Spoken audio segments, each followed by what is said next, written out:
یا اللہ تیرا شکر کہ تو نے ایک جھوٹے منافق اور گستاخ حکمران سے نجات عطا کی، وہ شخص جس نے نبی کو پاگل کہا معاذ اللہ، وہ شخص جس نے نبی کے لیے ذلیل کا لفظ کہا، جس نے حضرت عیسیٰ کی گستاخی کی، جس نے صحابہ کی گستاخی کی، جس نے نبی کے عاشقوں پر شیل چلوائے، جس نے نبی کے عاشقوں کے سینے چھلنی کروائے، وہ خود ذلیل ہو کر چلا گیا۔ اس نے ختم نبوت پر کتنے حملے کیے، اس کے زمانے میں کیا کچھ ہوا، اس کی گردن پر ان تمام لوگوں کا خون ہے جو لبیک یا رسول اللہ کے نعرے لگا رہے تھے اور اس نے ان پر شیل چلوائے تھے، ان پہ گولیاں چلوائی تھی، ان سب کا خون اس کی گردن پر۔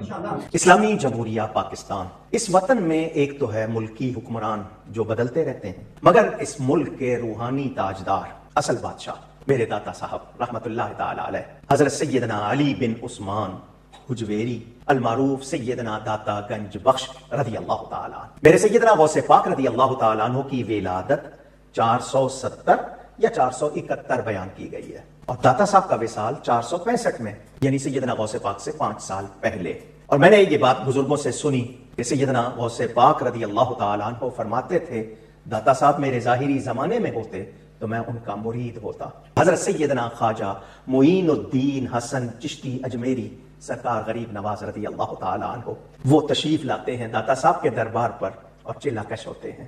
ہمیں تو قدر ہی نہیں، کتنی بڑی ہستی کہ حضرت خواجہ صاحب فرمائیں گنج بخش فیض عالم مظہر نور خدا ناقصاں را پیر کامل کاملاں را رہنما، وہ حضرت داتا گنج بخش علم کے لحاظ سے کتنی بڑی ہستی، کشف المحجوب، وہ کتاب جس کے لیے کہا گیا کہ جس کو مرشد نہ ملے یہ کتاب پڑھ لے تو یہ کتاب ہی اس کے لیے رہنمائی کو کافی ہے، کشف المحجوب، وہ کتاب جس کے لیے کہا گیا کہ جس کو مرشد نہ ملے یہ کتاب پڑھ لے تو یہ کتاب ہی اس کے لیے رہنمائی کو کافی ہے، کشف المحجوب، وہ کتاب جس کے لیے کہا گیا کہ جس کو مرشد نہ ملے یہ کتاب پڑھ لے تو یہ کتاب ہی اس کے لیے رہنمائی کو کافی ہے۔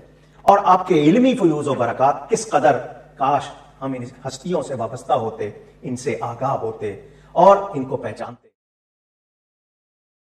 آج کے جو سوالات ہیں آپ کے یہ پرچیوں کی شکل میں میرے پاس آ چکے ہیں، لیکن انہیں ڈسکس کرنے سے پہلے میں ایک کرنٹ افیئر کے طور پر ایشو ڈسکس کرنا چاہ رہا ہوں۔ آج کل ایک ویڈیو کافی وائرل ہوئی ہے، ایک بریلوی عالم دین مولانا کوکب نورانی صاحب کی حفظہ اللہ تعالی، ہم تو احترام سے ہی نام لیں گے، یہ ہمیں پتہ ہے کہ کس طرح ہم اپنے دل پر پتھر رکھ کے ان لوگوں کے نام احترام سے لیتے ہیں جن کے عقائد کے اندر اس طرح کی خرابیاں ہوتی ہیں۔ بہرحال جو زندہ ہے اس کو دعا دینی چاہیے۔ تو آج کل انہوں نے ایک، چونکہ آپ کو پتہ ہے ملک کے اندر ایک سیاسی صورتحال اس طرح کی گرما گرمی ہے، اس میں انہوں نے اپنی انٹری ماری ہے اس حوالے سے کہ وہ پرانی باتیں دوبارہ سے انہوں نے ان کو اکھاڑنا شروع کر دی ہے۔ دیکھیں پرانی کئی باتیں میں بھی ڈسکس کرتا ہوں، وہ اس لیے کرتا ہوں کہ وہ ساری کی ساری باتیں جو ہیں وہ آج تک کتابوں کی شکل میں چھپ رہی ہیں، علماء ان باتوں کا دفاع کر رہے ہیں، الٹا ہمیں گالیاں نکال رہے ہیں، یعنی ایک مسلسل سلسلہ جاری ہے۔ یا تو ایک ایونٹ ہو جائے نا، ختم ہو گیا ختم، وہ تو آپ دیکھتے ہیں کئی ایک ایونٹس ہوتے ہیں وقتی طور پہ میں اسے ایڈریس کرتا ہوں، جس طرح مفتی طارق مسعود صاحب کا ایک ایشو ہوا، میں نے پازیٹیولی اسے ہینڈل کیا۔ اب یہ تو نہیں کہ میں اسے بار بار اسے ہائی لائٹ کروں گا اور خام خواہ کسی کی لائف کو ونریبل کروں۔ یہ نورانی صاحب جو ہیں وہ اس وقت یہ کر رہے ہیں۔ یا اللہ تیرا شکر کہ تو نے ایک جھوٹے منافق اور گستاخ حکمران سے نجات عطا کی، وہ شخص جس نے نبی کو پاگل کہا معاذ اللہ، وہ شخص جس نے نبی کے لیے ذلیل کا لفظ کہا، جس نے حضرت عیسیٰ کی گستاخی کی، جس نے صحابہ کی گستاخی کی، جس نے نبی کے عاشقوں پر شیل چلوائے، جس نے نبی کے عاشقوں کے سینے چھلنی کروائے، وہ خود ذلیل ہو کر چلا گیا۔ اس نے ختم نبوت پر کتنے حملے کیے، اس کے زمانے میں کیا کچھ ہوا، اس کی گردن پر ان تمام لوگوں کا خون ہے جو لبیک یا رسول اللہ کے نعرے لگا رہے تھے اور اس نے ان پر شیل چلوائے تھے، ان پہ گولیاں چلوائی تھی، ان سب کا خون اس کی گردن پر۔ کہ ایک شخص اب پاور میں نہیں رہا، پرائم منسٹر شپ سے فارغ ہو گیا، اب ظاہر ہے بنسبت اس کے وہ اب کمزور پوزیشن کے اوپر ہے، اب آپ نے یہ کمزوری دیکھتے ہوئے اس کے اوپر اٹیک کر دیا اور اس کے اوپر وہی پرانی باتیں، کبھی گستاخ رسول کا فتویٰ، کبھی گستاخ صحابہ کا فتویٰ، کبھی جو ہے وہ توہین مذہب کا فتویٰ، ٹھیک ہے اس میں کچھ عمران خان صاحب سے مس ہینڈلنگ ہوئی تھی، وہ میں نے اس وقت ایڈریس کر دی تھی، لیکن اس سے زیادہ ورسٹ کنڈیشن میں ان کے بزرگوں نے جو کام ڈالا ہوا ہے وہ ایک ایک چیز میں نے ایچ ڈی کیمرے میں دکھائی تھی. اس کا جواب نہیں آیا کسی کی طرف سے سوائے گالی گلوچ کے. اب میں وہ ساری باتیں دوبارہ میں ریپیٹ کر کے پھر دوبارہ سے ان گڑے مردوں کو اکھاڑنا نہیں چاہتا، پھر ورنہ ایک اور بحث شروع ہو جائے گی. میں اسے ویل لیفٹ کرتا ہوں. جسے شوق ہے تو وہ میری ویڈیو اس حوالے سے جتنی ویڈیوز ریکارڈڈ ہیں وہ انشاءاللہ ہم اس کے ڈسکرپشن کے اندر ڈال دیں گے اور کامنٹس میں ڈال کے پن بھی کر دیں گے. وہ آپ پرانی ویڈیوز دیکھ سکتے ہیں. ہم اسے ویل لیفٹ کرتے ہیں. ہم وہی کام نہیں کرتے کہ دوبارہ پہلے ان چیزوں کا نام لیں اور پھر ان کے جواب دینا شروع کرتے ہیں. اصل اس انٹینشن کو دیکھیں کہ یہ کس طرف اس قوم کو لے کے جانا چاہ رہے ہیں. ان ساری چیزوں کی بنیاد کے اوپر کسی شخص کے اوپر بار بار ان چیزوں کو فتوے لگا کے ہائی لائٹ کرنا اس کی زندگی کو مشکل بنانے کے مترادف ہے، ونریبل کرنے کی مترادف ہے. اور اسلام میں اس چیز کی اجازت نہیں کہ آپ اس طرح کی لکیر پیٹ کے کسی کے ساتھ اس طرح کی دشمنی نبھائیں. اب بس اسلام میں اتنی اجازت ہے کہ آپ کے مولوی میرے ساتھ یہ کر لیا کریں انورٹڈ کامرس میں تو انشاءاللہ ان کو پورا ہوں، لیکن خدا کے لیے باقی لوگوں کے ساتھ آپ یہ حرکت نہ کیا کریں. جن لوگوں کا مذہبی پلیٹ فارم بھی نہیں ہے وہ اس طریقے سے ان چیزوں کے جواب بھی نہیں دے سکتے. اب یہ جس طرح ابھار رہے ہیں نا، یہ وہی حرکتیں ہیں جب کچھ عرصہ پہلے اس طریقے سے چیزوں کو ابھارا گیا. اور آپ کو پتہ ہے ہمارے فارمر جو انٹیریئر منسٹر تھے احسن اقبال صاحب، ان کے اوپر ایک بندے نے گولی چلا دی. میں یقین سے کہتا ہوں اس بندے سے نماز بھی سنی جاتی نا، اس کو نماز بھی نہیں آتی ہوگی. لیکن یہ لوگ اپنے خود ساختہ عشق کی بنیاد پہ کسی کے ساتھ کوئی بھی ایکٹیویٹی پرفارم کرنے کے لیے تیار ہو جاتے ہیں. ابھی بھی یہ ہو جانا ہے کسی جلسے جلوس میں کوئی بندہ کھڑا ہو جائے گا اور وہ اپنی جنت پکی کرنے کی کوشش کرے گا. یہ اسی طرف لے کے جا رہے ہیں نا. ورنہ اس موقع کے اوپر اس طرح کی باتوں کو دوبارہ سے ہائی لائٹ کرنا یہ ایک ظلم کے اوپر مبنی ایٹیچیوڈ ہے. تو ہم اس کی مذمت کرتے ہیں. اور کوکب نورانی صاحب کی ایک اور ویڈیو بھی آج کل ہمارے چند ایک سٹوڈنٹس نے اپلوڈ کی ہے. ویڈیو تو میرے خیال شاید سال پرانی ہوگی. ویسے تو یہ وہی باتیں بار بار کرتے رہتے ہیں، ان کی ویڈیوز پرانی تو ہوتی نہیں ہیں.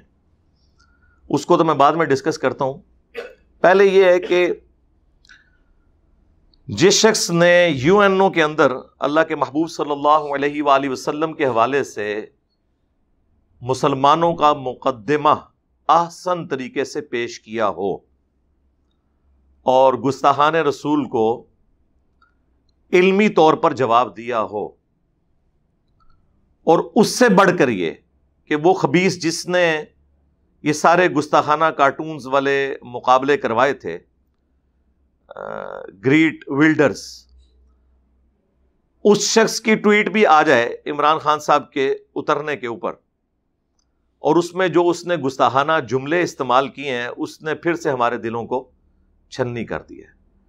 یعنی وہ ہم ٹویٹ انگریزی میں یہاں لگا دیں گے. یعنی مجھے جو اس ٹویٹ کے اوپر سب سے زیادہ تکلیف ہوئی ہے نا، وہ جو اس نے آخری جملہ لکھا ہے نا عمران خان صاحب کے بارے میں کہ یہ نعوذ باللہ اتنا ہی ڈینجرس ہے جتنا کہ، یعنی اس نے نبی الاسلام کی طرف اشارہ کیا. نعوذ باللہ.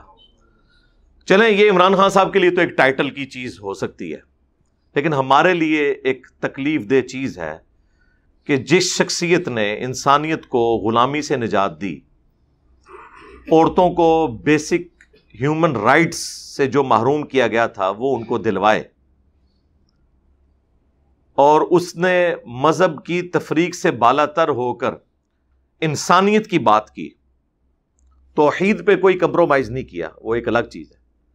اس شخصیت کے بارے میں یہ کہنا کہ وہ نعوذ باللہ انسانیت کے لیے ڈینجرس ہیں، بغیر اس کے کہ نہ تم نے قرآن پڑھا، نہ تم نے نبی الاسلام کے فرامین پڑھے، یا تو علمی طریقے سے اپنا مقدمہ پیش کرو، ہم جواب دینے کے لیے تیار ہیں.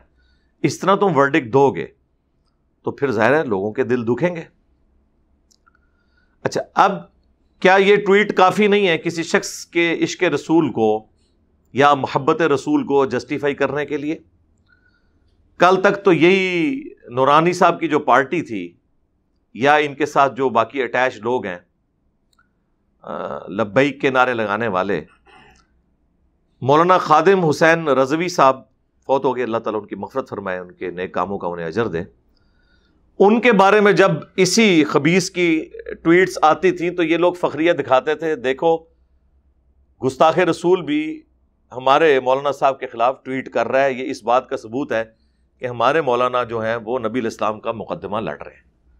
تو اگر اصول اور مبادی آپ کا یہی تھا تو اب اسی اصول اور مبادی کے تحت یہی بینیفٹ آپ عمران خان صاحب کو بھی دیں، آپ بھی دیں، اور وہ علماء بھی دیں جو انہیں عرصہ دراز سے یہودی ایجنٹ کہہ رہے ہیں.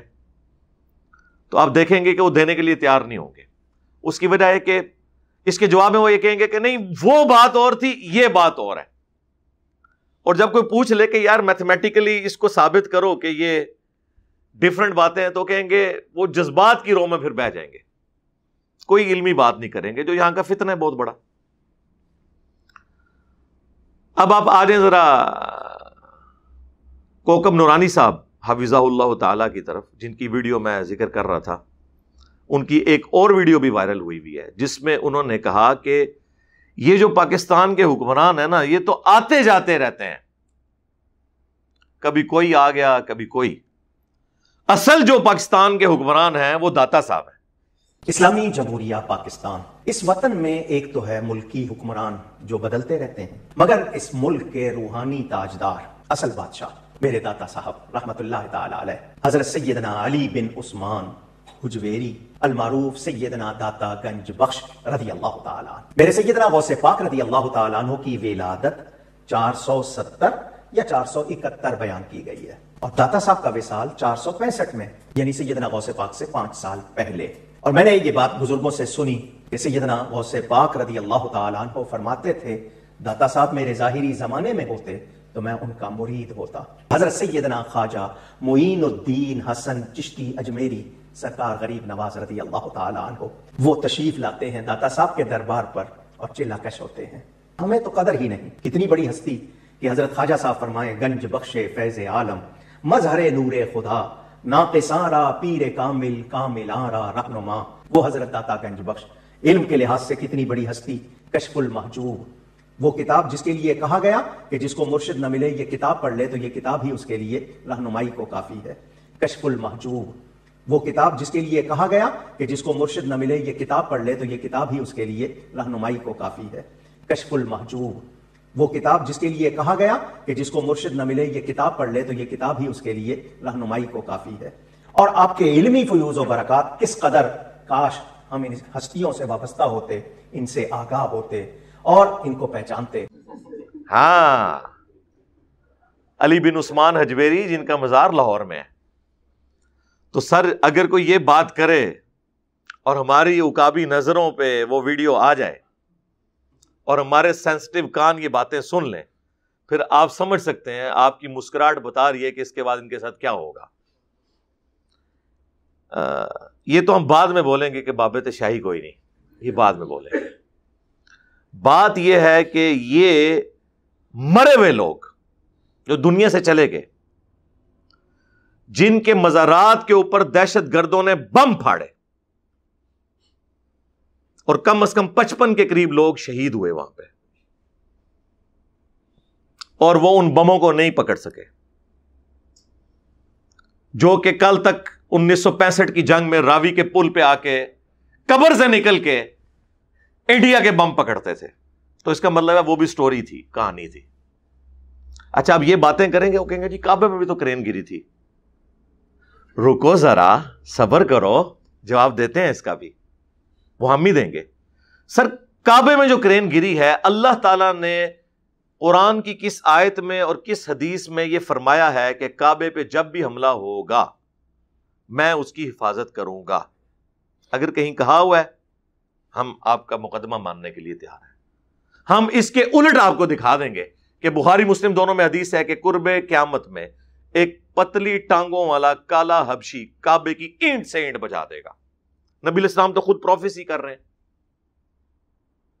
یزید ابن معاویہ کے دور کے اندر صحیح مسلم میں آتا ہے کہ کعبے کے اوپر منجنیق سے بمباری کی گئی، غلاف کعبہ بھی جل گیا، کعبے کی ایک دیوار بھی ڈیمیج ہوئی، جس کی وجہ سے بعد میں عبداللہ ابن زبیر نے اسے دوبارہ سے تعمیر کیا اور حتیم کو پھر کعبے میں دوبارہ داخل کیا، پھر حجاج ابن یوسف نے دوبارہ سے اس کو توڑا اور پھر حتیم کو باہر نکالا۔ یہ تو صحابہ کرام ہزاروں کی تعداد میں زندہ تھے، اس وقت بھی ہوا ہے، اللہ تعالیٰ نے کعبے کی حفاظت نہیں فرمائی۔ وہ ایک معجزانہ واقعہ ہے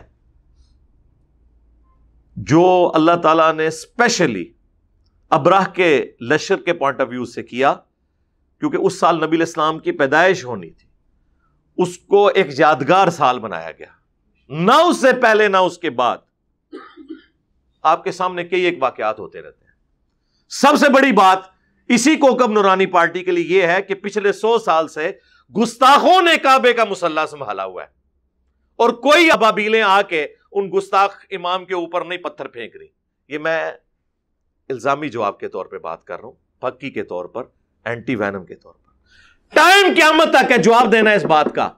لعنت ہے ان لوگوں کی بزرگی کے اوپر جو لوگ یہ کہتے ہیں کہ یہ امام کعبہ گستاخ ہے، مسجد نبوی کا امام گستاخ ہے، اور پچھلے 100 سال سے اسی کعبے کی طرف منہ کر کے نمازیں پڑھ رہے ہیں اور ان گستاخوں سے کعبے کو آزاد نہیں کروا سک رہے۔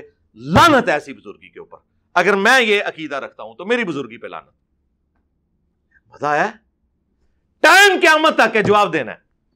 پہلے میں لفظ بولتا تھا پھکی ہے، کہتے تھے یہ ذرا سخت ورڈ ہے، تو سر یہ تو اب بڑا، اس میں انگریزی بھی آ گئی، اس میں اردو بھی آ گئی کہ ٹائم قیامت تک ہے۔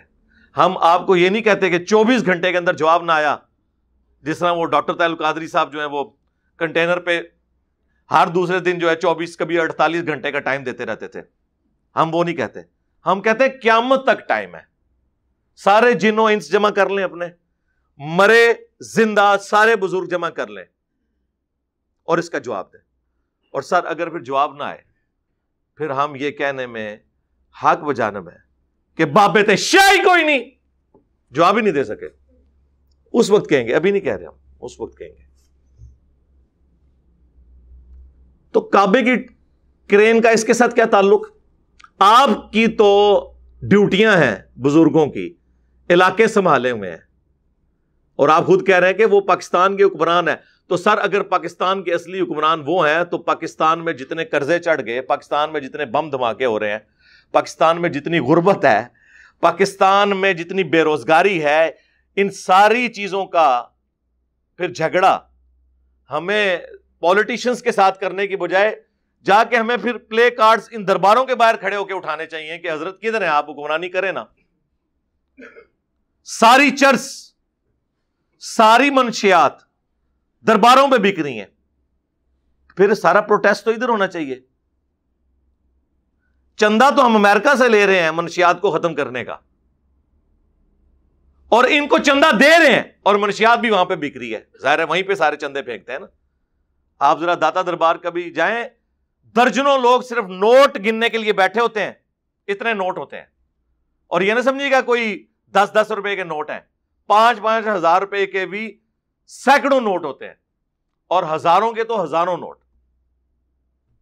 اور یہ میں آپ کو بات بہت پرانی کر رہا ہوں، جب ہم بھی کبھی جایا کرتے تھے وہاں، اب تو پتہ نہیں کیا صورتحال ہوگی۔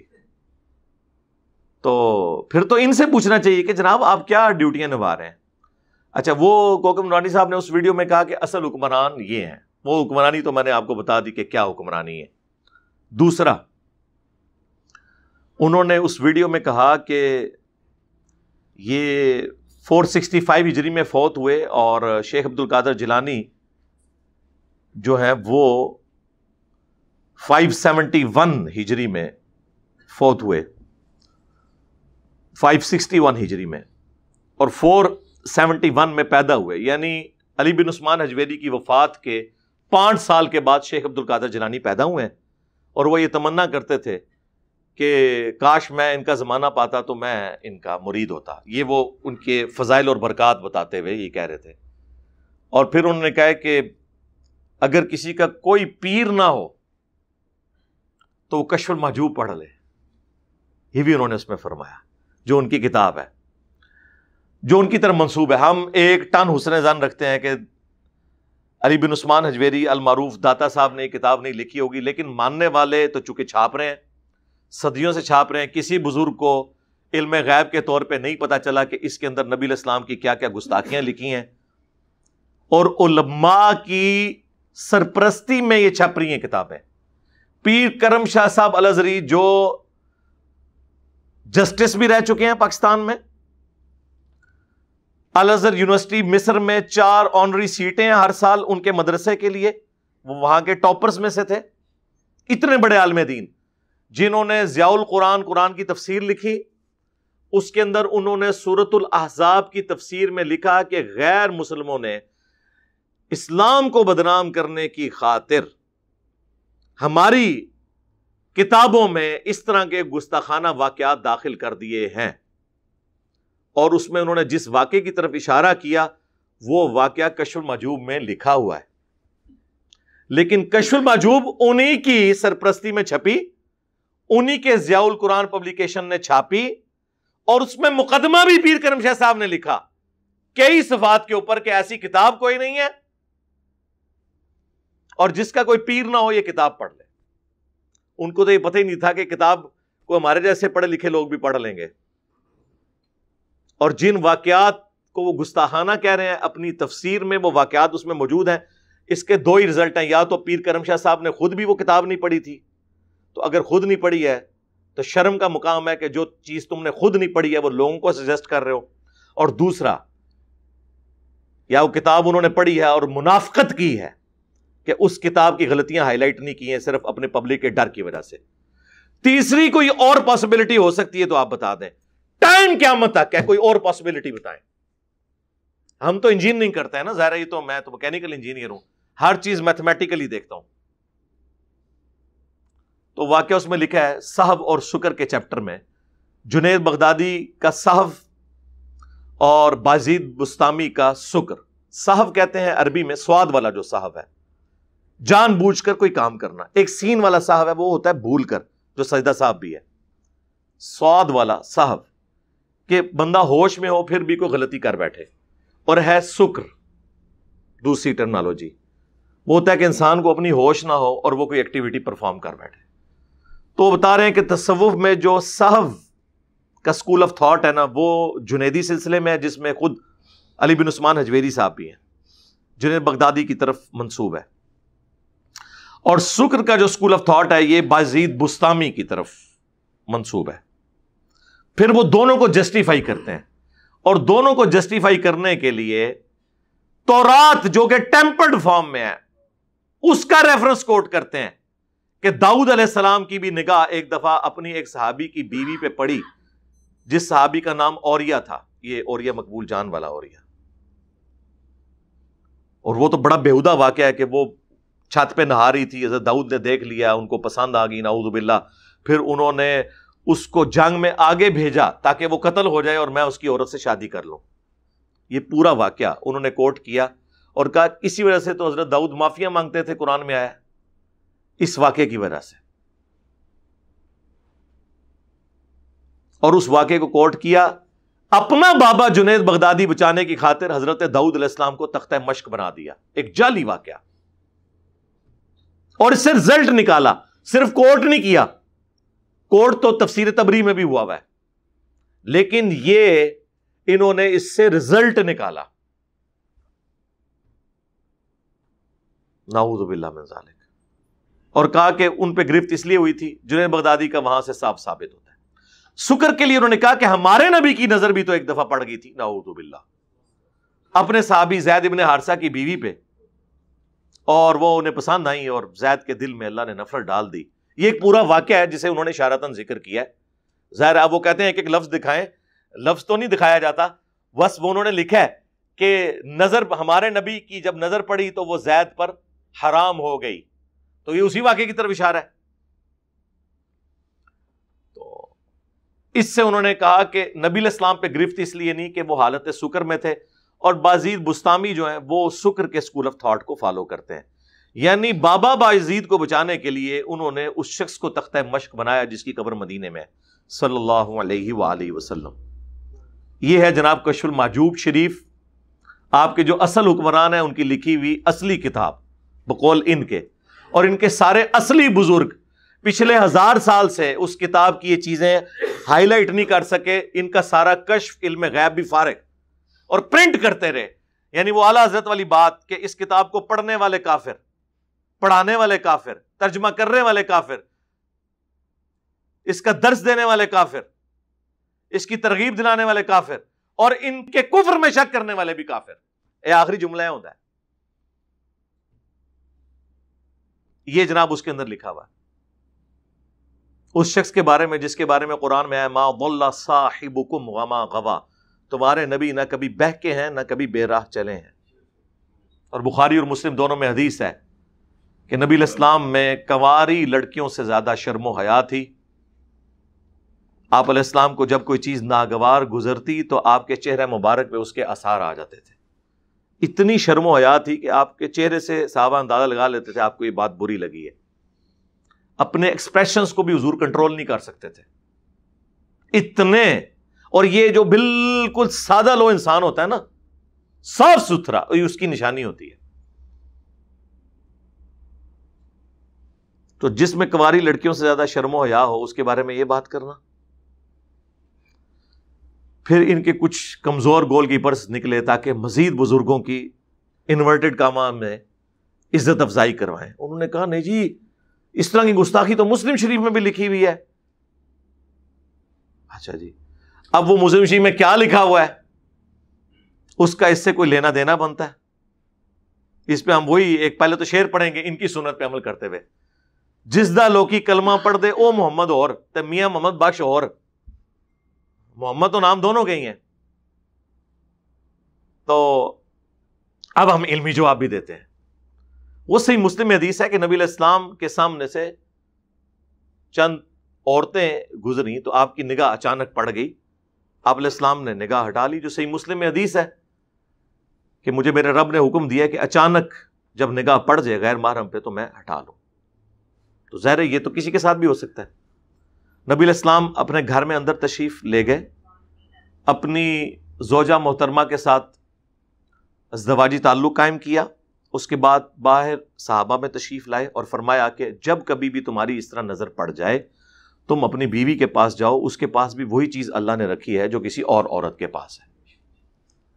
کتنی صاف ستھری، نظروں کی حفاظت کروانے والی، اپنی حیا کی حفاظت کروانے والی تعلیمات ہیں یہ. اس سے وہ بابا جی کو بچا رہے ہیں.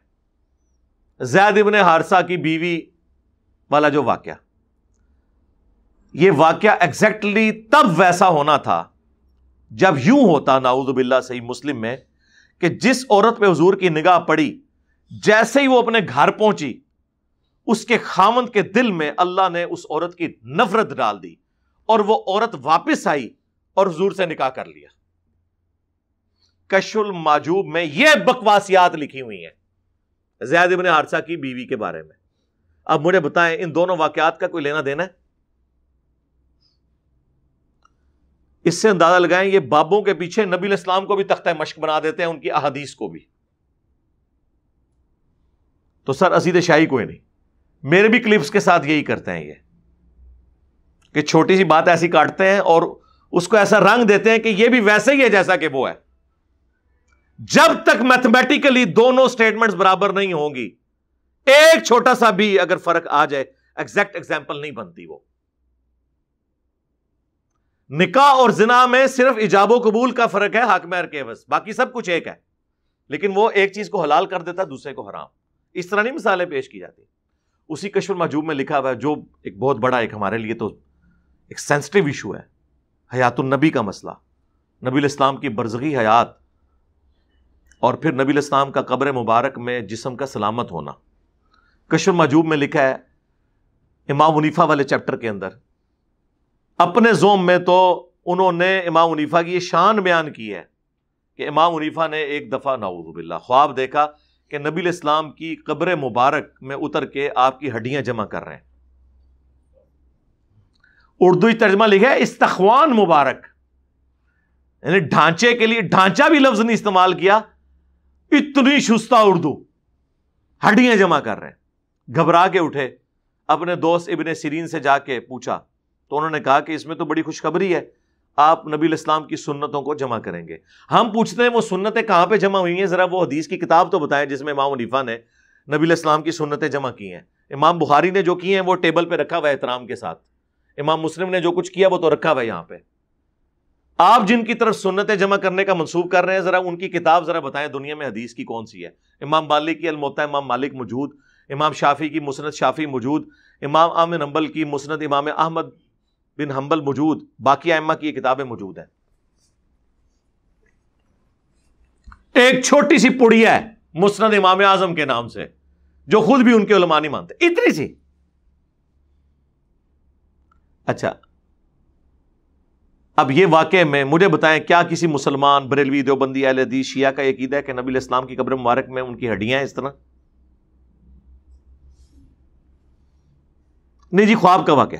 سر خواب کا بھی واقعہ ہے. کیا اللہ تعالیٰ اپنے نبی کے حوالے سے اس طرح کے گستاخانہ خواب امت کو دکھائے گا کہ وہ اس طرح کے بےہودہ عقیدے رکھنا شروع کر دیں؟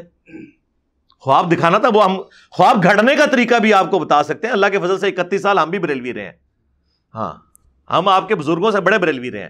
ہم آپ کو طریقہ بتاتے ہیں. آپ خواب یہ گھڑتے کہ امام حنیفہ نے خواب میں دیکھا کہ نبی الاسلام کے گھر میں داخل ہوئے ہیں یا روضہ شریف میں داخل ہوئے ہیں اور وہاں سے نبی الاسلام کے برتن, آپ کا عصا مبارک, آپ کا پیالہ مبارک, آپ کا کرتا مبارک اٹھایا ہے اور اس میں اشارہ تھا کہ وہ سنتوں کو جمع کریں گے. اور تبدیلی کر دیو ویسے اے پا دیو دے بچانا جے بابے نو تے. سنن ابی داؤد میں صحیح سند کے ساتھ یہ حدیث موجود ہے, سنن ابن ماجہ میں موجود, مشکات کے اندر موجود, اور امت کا اجماعی عقیدہ. نبی الاسلام نے فرمایا کہ سب سے افضل دن جمعے کا دن ہے, اس دن مجھ پر کثرت سے درود شریف پڑھو. اس دن آدم علیہ السلام پیدا ہوئے, اس دن فوت ہوئے, اسی دن قیامت قائم ہوگی. تم کثرت کے ساتھ اس دن مجھ پر درود پڑھو, بے شک تمہارا درود مجھ پر پیش کیا جائے گا. صحابہ نے عرض کیا اے اللہ کے نبی علیہ السلام, جب آپ مر جائیں گے اور مر کے مٹی ہو جائیں گے, آپ کی ہڈیاں مٹی میں گھل مل جائیں گی. سرکار یہ الفاظ ہیں, لیکن اس زمانے میں 295C نہیں لگتی تھی سوال کرنے کے اوپر. نبی علیہ السلام نے تسلی سے سنا اور پھر عقیدہ بتایا. یہ اس صحابی کے نام اعمال میں ثواب جا رہا ہے جنہوں نے یہ سوال کیا. ان اللہ حرم علی الارض ان تأکل اجساد الانبیاء, بے شک اللہ تعالیٰ نے حرام کر دیا ہے انبیاء کے لیے کہ مٹی ان کے جسموں کو کھائے. اندازہ کریں, یہ حدیث بتا رہی ہے کہ انبیاء کے جسم سلامت ہے. اکا دکا محدثین نے اس پہ کلام کیا ہے, لیکن ان کی کوئی حیثیت نہیں ہے. جمہور محدثین اس حدیث کو صحیح سمجھتے ہیں, اور جو کلام کرنے والے ہیں وہ بھی عقیدے کو صحیح سمجھتے ہیں. مثلا امام بخاری نے صحیح بخاری میں لکھا ہے کہ حضرت عمر کی شہادت کے آلموسٹ 65 ایئرز کے بعد حضرت عمر کا پاؤں حجرے کی دیوار گرنے کی وجہ سے قبر سے باہر نکل آیا تھا. یہ صحیح بخاری میں ہے, 1390 نمبر. اس عقیدے کو مانتے ہیں امام بخاری. المصنف ابن ابی شیبہ کے اندر موجود ہے کہ حضرت دانیال علیہ السلام کے تابوت کے بارے میں جب وہ نکلا تو حضرت عمر کے دور میں حضرت عمر کو بتایا گیا, تو انہوں نے پھر ایک خط لکھوایا تھا کہ بے شک یہ اللہ کے پیغمبروں میں سے ایک پیغمبر ہے, ان کی لاش کو دفنا دو دوبارہ سے, اور اللہ تعالیٰ کی طرف سے پروٹوکول ہے کہ انبیاء کے جسموں کو نہ آگ کھاتی ہے, نہ کوئی کیڑا کھاتا ہے, اور نہ مٹی کھاتی ہے. اور کیڑے کے نہ کھانے کا ذکر تو قرآن حکیم میں بھی موجود ہے. حضرت سلیمان علیہ السلام کتنا عرصہ اس لاٹھی پہ کھڑے رہے, وہ لاٹھی کھا لی کیڑے نے, گوشت نہیں کھایا. اس عقیدے کی جڑ قرآن میں ہے. جو لوگ انکار کرتے ہیں نا حدیث کا, انہیں کہ قرآن میں جڑ موجود ہے کہ مرنے کے بعد انبیاء کی لاش کو پروٹوکول ملتا ہے. حضرت سلیمان علیہ السلام کی لاش مبارک کئی ہفتوں تک, ظاہر ہے وہ دیمک نے چاٹا تھا اس لاٹھی کو, تو اب یہ اب سائنس آپ کو بتائے گی کہ ایک اتنی موٹی لاٹھی کو چاٹنے کے لیے دیمک کو کتنا عرصہ چاہیے. تو کئی ہفتے مہینے بنتے ہیں, کیونکہ وہ ٹیمپل آف سلیمان تعمیر ہو رہا تھا. تو وہ اللہ تعالیٰ نے ان کے روب کے طور پہ حضرت سلیمان علیہ السلام کو یوں رکھا. تو یہ اس کی جڑ تو قرآن میں موجود ہے. اب مجھے بتائیں, یہ عقیدہ بتانا کہ ہڈیاں سمیٹ رہے ہیں، تو یہ گستاخی نہیں ہے؟ ٹائم قیامت تک جو جواب دینا ہے، نہیں تو اس کتاب ہی چکڑ دو، کیونکہ آپ کے تو دعوے ہیں نا کہ ہمارے بزرگوں نے قرآن و حدیث کا نچوڑ نکال کے، یہ تو نچوڑ کہتے ہیں اور میں یہ والا نچوڑ کہتا ہوں. اور سیم واقعہ تذکرۃ الاولیاء میں شیخ فرید الدین عطار نے بھی لکھا ہے، جس کے حوالے فیضان سنت میں، دعوت اسلامی کی اور تبلیغی جماعت کے فضائل اعمال میں موجود ہے. یہ سب سے بڑا بابا، انٹرنیشنل بابا ہے نا، اگر کوئی کہانیاں لکھنے والا بزرگوں کی، وہ فرید الدین عطار ہے. 627 ہجری میں فوت ہوئے ہیں. تذکرۃ الاولیاء کتاب لکھی عربی میں، پوری دنیا کے اندر، یہاں پہ بھی ترجمہ ہوا ہے اس کا. اور خود تاتاریوں نے اسے قتل کیا، خود تاتاریوں کے ہاتھوں قتل ہوئے، کوئی نگاہ نہیں مار سکے تاتاری. تو تاری تے جڑے بڑے بزرگ سن، تو انہوں پتا انہوں نے کوئی شاید ٹھہر دی نہیں سی نا، وڈ کے پر مار دے سن. نہ بزرگ چھڑیا انہوں نے، نہ کوئی حکمران چھڑیا ساڈا، نہ سلطنت عباسیہ چھڑی. وہ تو پھر اللہ نے ان کا زور توڑا. تو یہ اس میں بھی تذکرۃ الاولیاء میں بھی سیم یہ واقعہ لکھا ہوا ہے، اور یہ دونوں چھاپ رہے ہیں. یہ ان لوگوں کی صورتحال ہے. تذکرۃ الاولیاء کا ذکر ہوا ہے تو ہم برکت کے طور پہ پھر عرض کر دیتے ہیں. یہ وہی تذکرۃ الاولیاء ہے جس میں کشف المحجوب میں بھی بہرحال اتنا حصہ موجود ہے بازید بستامی کے حوالے سے، کہ وہ کہتے تھے سبحانی سبحانی ما اعظم شأنی، میں پاک ہوں، میں پاک ہوں، میری شان کتنی بلند ہے. اور علی بن عثمان اجویری اس کی تعویل کرتے ہیں کہ اصل میں وہ خود نہیں کہہ رہے، اللہ ان کے منہ سے بول رہا تھا. توبہ توبہ توبہ. یہ عقیدہ تو پیغمبر کے لیے بھی کوئی رکھے، ہم اسے بھی کافر سمجھتے ہیں. پیغمبر کے لیے بھی آیا ہے وَمَا يَنطِقُ عَنِ الْهَوَىٰ إِنْ هُوَ إِلَّا وَحْيٌ يُوحَىٰ. یہ پیغمبر اپنی خواہش نفس سے کچھ نہیں کہتے، یہ وہی کہتے ہیں جو اللہ انہیں وحی کرتا ہے. نبی علیہ السلام بھی وحی سے بولتے ہیں، نہ کہ اللہ ان کے منہ سے بولتا ہے. اور یہ بابے کو بچانے کی خاطر کہہ رہے ہیں جی وہ بابا جی خود کی تو بول رہے سن جی، اللہ بول رہا سی کہ میں پاک ہوں، میری شان بڑی بلند ہے. یہی چیز تذکرۃ الاولیاء میں بھی موجود ہے، شیخ فرید الدین عطار نے لکھی ہے.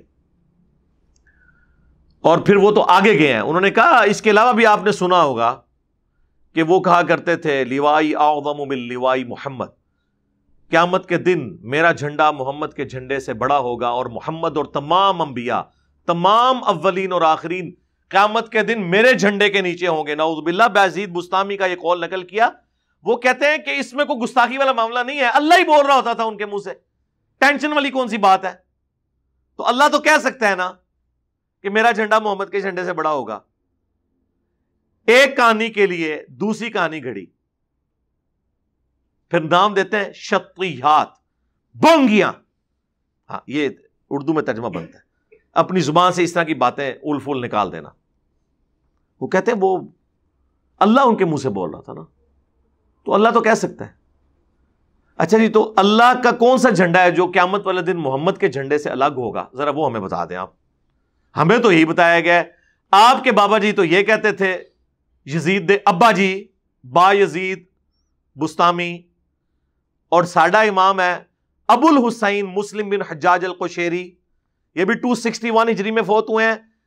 بابا باجزید بھی 261 ہجری میں فوت ہوئے ہیں. فرق دیکھ لیں.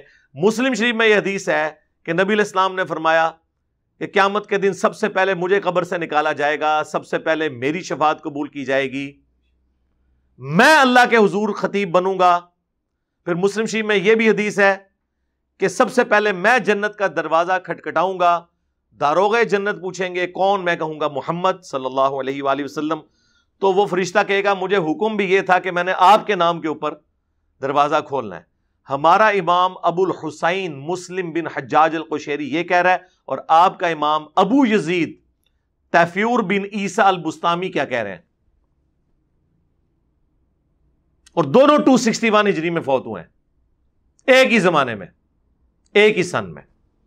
یہ فرق ہے. تو پھر اس لیے تو ہم کہتے ہیں ان بابوں کو مانو جو کتابوں کو مانتے ہیں، اور جو بابے کتابوں کے دشمن ہیں ان کی کوئی عزت نہیں ہے. انجینئر صاحب بابوں کو نہیں مانتے، جی جی، ہم اسی طرح بابوں کو نہیں مانتے جس طرح آپ حضرت عیسیٰ کو نہیں مانتے. نہیں ہم تو حضرت عیسیٰ کو مانتے ہیں. تو خدا کا بیٹا کیوں نہیں مانتے؟ نہیں خدا کا بیٹا نہیں مانتے، پیغمبر مانتے ہیں۔ سر ہم بھی آپ کے بابوں کو وہ والا بابا نہیں مانتے، ہم بابوں کو مانتے ہیں لیکن ان والے بابوں کو، امام بخاری کو، امام مسلم کو۔ ٹائم قیامت تک جے جواب دینا جے۔ ہاں۔ پھر اسی کتاب میں لکھا ہے بازید بستامی کی معراج، اور وہ کہتے ہیں جس طرح نبیوں میں نبی علیہ السلام کو معراج ہوئی ہے، بابوں میں ان کو ہوئی ہے۔ سر چھڑنی ہے تو پھر جو مرضی چھڑو۔ کل تک یہی لوگ چھوڑتے تھے، بلکہ یہی کوکب نورانی صاحب اپنے ہر جمعے کے خطبے سے پہلے وہ پڑھتے ہیں شعر کہ جی جس طرح محمد صلی اللہ علیہ وآلہ وسلم کا مرتبہ جو ہے انبیاء میں ہے، شیخ عبد القادر جیلانی کا مرتبہ اولیاء میں ہے۔ تو پھر شیخ عبد القادر جیلانی کو معراج کیوں نہیں ہوئی؟ اس سے بڑھ کر اس معراج والے چیپٹر میں اور بازید بستامی کے چیپٹر کے اندر تذکرۃ الاولیاء میں لکھا ہوا ہے کہ جنید بغدادی فرماتے ہیں، یعنی علی بن عثمان حجویری کے بھی پردادا مرشد اور شیخ عبد القادر جیلانی کے لکڑ دادا مرشد، کہ بازید بستامی کا مرتبہ اولیاء اللہ میں ہماری جماعت میں ایسا ہے جس طرح کہ جبرائیل کا فرشتوں میں۔ تو وہ تو بازید بستامی کو ڈکلیئر کر کے گئے ہیں اولیاء کا سردار، کیونکہ فرشتوں کا سردار کون ہے؟ حضرت جبرائیل۔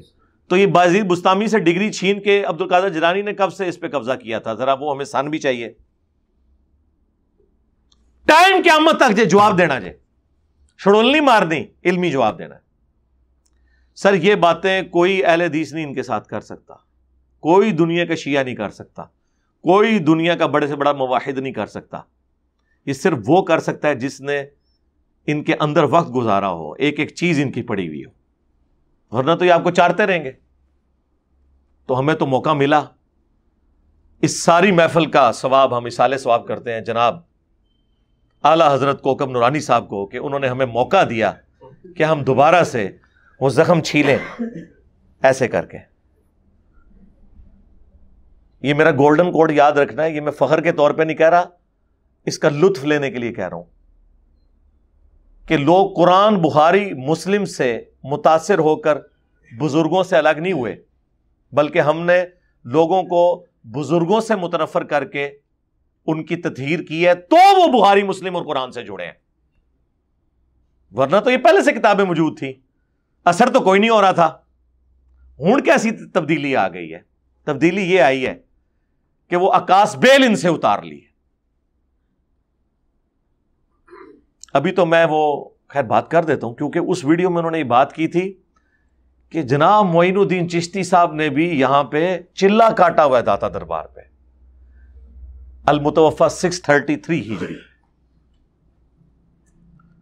تو پھر ہم حق بجانب ہے حشت بہشت کا ذکر خیر کرنے میں، جس میں چشتی رسول اللہ لکھا ہوا ہے۔ جی جی جی، ابھی تک صرف ایک پبلیکیشن نے جو شبیر بردرز ہے انہوں نے نکالا ہے، اور وہ بھی نکالا کوئی نہیں، اس تو چنگا سی نہ ہی کٹ دے، چشتی کی جگہ انہوں نے محمد کر دیا ہے، اور باقی واقعہ سارا وہی لکھا ہوا ہے۔ مولوی دیکھو نا، دماغ پورا جہی ہوتا ہے مولوی دا، تسی واقعہ ہی کٹو، لہذا نکلیا کوئی نہیں ہو جب تک ان کے بڑے علماء جو ان کے ہیڈز ہیں وہ آ کے اعلان برات نہیں کرتے۔ چھوٹے کسی کی بات نہیں مانی جائے گی، نہ کسی پبلیکیشن کے نکالنے سے کوئی مسئلہ ہوگا۔ پھر یہ ماننا پڑے گا یہ جتنے بزرگ چھاپتے رہے، آج تک جتنے بزرگ ہیں ان کا علم غیب بھی فارغ، انہیں پتہ ہی نہیں چلا اس میں لکھا ہے، اور سب سے بڑا وہ بزرگ جس نے ہمیں آگے بتایا کہ کچھ لکھے جے بچو کڈو۔ ٹائم قیامت تک جو بزرگ لبنا ہے جنہیں تمہیں دسیا ہے۔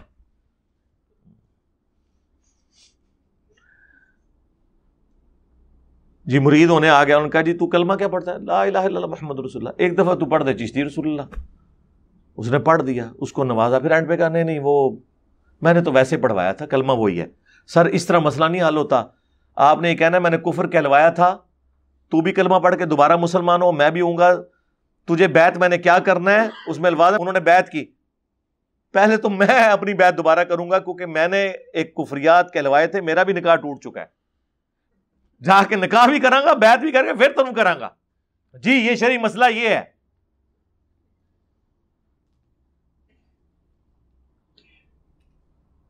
وہ جی خاص حالت میں تھے، وہ خادم رضوی صاحب والی بات ہے کہ جیڑا بھی خاص حالت ہی جاندا ہے نبی تے ہی پونکدا ہے، ہاں اینو ہلکا نہ جانو، جیڑا پونکدا جے نبی تے پونکدا جے۔ تو وہاں پہ تو واضح موجود ہے، بعد میں انہوں نے کوئی توبہ نہیں کی ہے. توبہ کا طریقہ یہ ہوتا ہے، کہتے ہیں نہیں جی دیکھیں وہ شتیات ہے، بزرگوں کی شتیات، بونگیاں، وہ جو مسلم شریف میں موجود ہے، ایتے بھی مسلم واڑ لی انہوں نے. مسلم شریف میں یہ لکھا ہوا ہے، نبی الاسلام نے ایک شخص کی توبہ کا واقعہ بیان کیا ہے تمثیل کے طور پر، کہ اللہ تعالیٰ کو اپنے گناہگار بندے کی توبہ سے کیا خوشی ہوتی ہے، جیسا کہ کسی کا سامان لدا ہوا ہو اونٹ کے اوپر اور وہ کسی ریگستان میں ہو، اچانک اس کی سواری گم جائے اور وہ اپنی موت کا انتظار کرنا شروع کر دے، پھر ایک دم سے وہ سواری سامنے آ جائے، کیونکہ ریگستان میں سواری گمنے کا مطلب ہے کہ اب کئی میل تک آپ کے پاس کوئی پانی نہیں، کھانے پینے کی چیز نہیں. وہ اتنا خوش ہو کہ اس کی زبان سے نکلے اے اللہ تو میرا بندہ میں تیرا رب، بجائے اس کے کہ وہ یہ کہتا کہ اے اللہ میں تیرا بندہ تو میرا رب.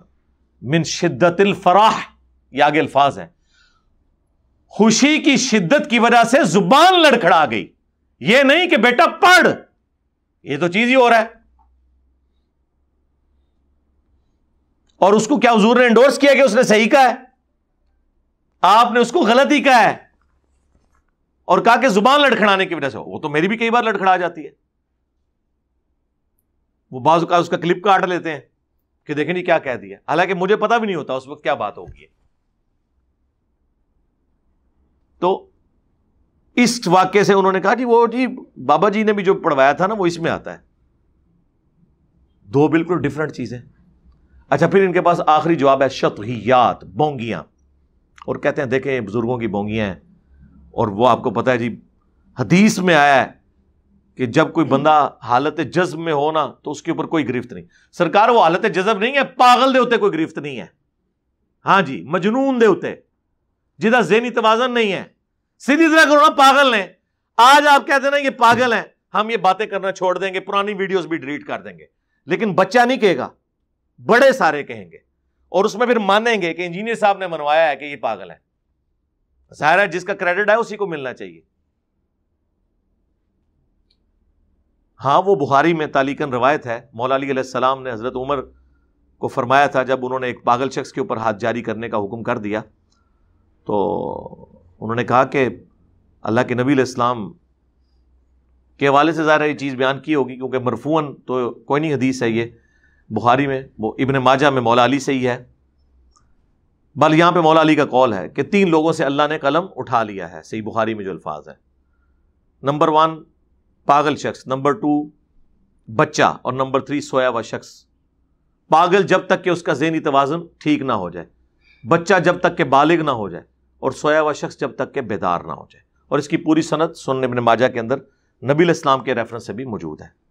تو ٹھیک ہے پھر آپ یہی کچھ ڈکلیئر کریں نا، یہ کریں، اس کے بعد کتابوں کی پرنٹنگ بند کریں. کہتے ہیں جی جو قرآن حدیث کے مطابق ہے وہ آپ لے لیں. اللہ معافی دے، قرآن حدیث کے مطابق تو شاید آیتیں ہی رہ جائیں گی اس میں. حدیثیں بھی جو آپ نے لی ہیں نا زیادہ تر تو جعلی لی ہوئی ہے، اور جو لی بھی ہیں ان کو اپنے الفاظ کا ہی جامہ پہنایا ہوا ہے. یہ کتاب جو ہے نا وہ 500-600 صفحوں سے 5 صفحوں میں رہ جانی ہے. مہربانی کرو انہوں چھاپنا ہی بند کرو، جان چھڑاؤ امت حدیث تو. آج بھائی سے بھی بند کرو، تذکرۃ الاولیاء بھی بند کرو، کشف المحجوب بھی بند کرو، فضائل اعمال بھی بند کرو، فضائل سنت بھی بند کرو. ٹھیک ہے، اور اس امت کو اس چیز سے جان چھڑائیں. بس ہم یہ درد دل آپ کے سامنے رکھنا چاہ رہے تھے کیونکہ ہمیں موقع ملا ہے، فل ٹاس ملے اور ہم اسے باؤنڈری سے باہر نہ پھینکیں تو یہ ہمارے اس منصب کے ساتھ خیانت ہے. کیونکہ جب تک بابوں کی آکاس بیل ان کے ساتھ لگی ہے کبھی انہوں نے قرآن و سنت کو نہیں ماننا. آپ لاکھ پڑھتے رہے ایاک نعبد و ایاک نستعین، انہوں نے آگے سے پڑھنا ہے سن فریاد پیراں دیا پیرا، میری فریاد سنی کن تھر کے ہو.